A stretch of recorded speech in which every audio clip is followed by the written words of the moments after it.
I really think what the jury did is they made a lot of what we call misappraisals. A misappraisal is when you equate two things as identical that are not identical. So if George Anthony had an affair, he must be shifty.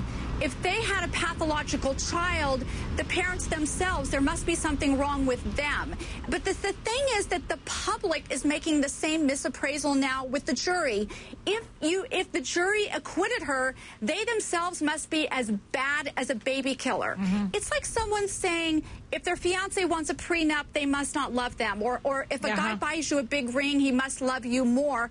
And I think it also tells us the collective rage we have in our society towards bad mommies. A huge segment of our society imagines themselves to have been mistreated and abused by their own parents, and they have identified themselves with little Kaylee Anthony. Kaylee, I say that's interesting. I mean, they are getting death threats also. The jury is getting death threats. So what you say is making sense. Now, Jane, a motion was filed to release the video of Casey's reaction when she learns that a child's remains were found near her home in December. What exactly is on that tape?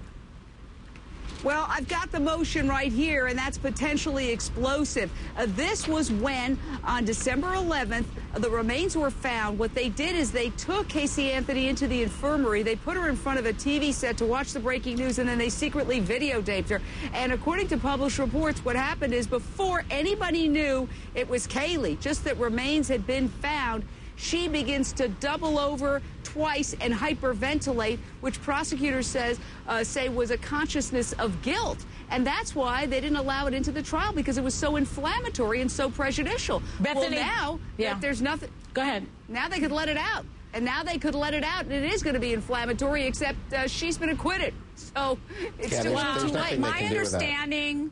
You know what? My understanding is that a couple weeks prior, she had watched a body being searched for in the park, and she did not get anxious and double over then. So that, to me, is very telling. But I think anxiety can be also associated not only with consciousness of guilt, but claustrophobia, claustrophobic anxiety, like the wrists, the shackles are getting tighter. You're thinking of yourself as going behind bars, never getting out. So I think it was a claustrophobic response, too. Okay, really fast, Mark. She's going to be released on Sunday. Does she have somewhere to go?